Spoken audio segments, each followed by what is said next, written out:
Hi everyone, welcome back to my Elden Ring series where I make a build for every weapon in the game. In this episode, I'll be covering the Banished Knight Greatsword. This weapon is a greatsword that requires 17 strength and 9 dexterity to wield, and it can be acquired as a drop from the Banished Knights who wield them. I personally recommend farming from the guy at the Cathedral of Dragon Communion in Caelid. For this one, I went for a pure faith build, using 2 power stance Banished Knight swords with the Flame Art infusion. For my Ash of War, I decided to use Royal Knight's Resolve, which is a weapon buff that lets us hit much harder for one attack.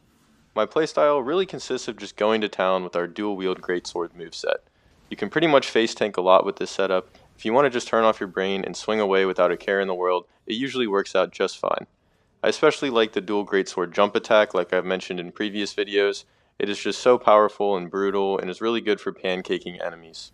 I honestly don't even use the Royal Knight's Resolve buff all that often because to be honest, you really don't need it, but it is nice to use when you have an extra moment during fights. The one time it is definitely worth it to use this buff is after you stagger an enemy right before you go for the critical attack to make your critical do even more damage. Because we are using a Pure Faith build, we also have the ability to use a Sacred Seal to buff ourselves with Golden Vow and Flame Grant Me Strength before big fights. Since these are the only incantations that I'm using, it doesn't really matter what seal you use and you don't even really need to upgrade it. Another benefit with this build is that we have the ability to switch between the Flame Art and Sacred Infusions depending on the enemies we are facing. Pretty much everything in the game is vulnerable to either fire or holy damage.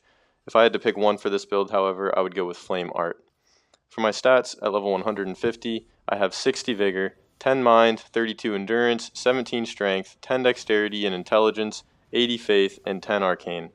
With 60 Vigor and a few other tools I'll mention later, we have a ton of health with this build, so we do not have to worry at all about trading hits. Mind really isn't important since pretty much the only thing we use FP for is buffs. It actually works out so that using both Golden Vow and Flame Grant Me Strength before going through the Fog Door uses pretty much one full FP bar, so we can drink a blue flask before going into the fight without wasting any FP. Endurance is definitely important for this build. I have quite heavy armor as well as a playstyle that demands a lot of stamina. I personally found that 32 is enough to play fairly comfortably, but there's really no such thing as too much endurance for this one. All of our damage is of course coming from Faith because of the Flame Art infusion, so I went all the way to the soft cap of 80. As for my armor set, I had to pay homage to the Banished Knight enemies that wield this weapon. I'm using the altered Banished Knight helm, the Banished Knight armor, the Common Soldier gauntlets, and the Radon Soldier greaves. This set makes us very tanky with a lot of defense and poise, in addition to looking very mean. I especially like the luscious locks coming out from the back of our helmet. Our swords also match extremely well with this armor, and I really like the extra detail of the 2 sheaths on our back. Moving on to Talismans, I have the Crimson Amber Medallion plus 3 to give us a huge boost to our max HP.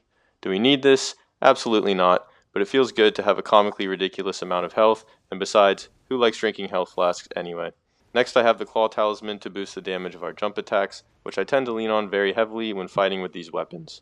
And next I have the Great Jar's Arsenal for an increase in our maximum equip load. This helps us wear heavy armor and wield our heavy swords while still maintaining a medium roll.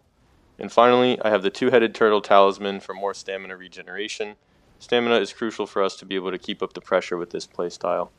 For the Flask of Wondrous Physic, I'm using the Flame Shrouding Crack tier for more fire damage, and the Opaline Hard tier for even more defense. And that is all for this build video on the Banished Knight Greatsword. Here's an overview of my setup. Thank you for watching, I hope you have a great rest of your day, and I'll see you next time.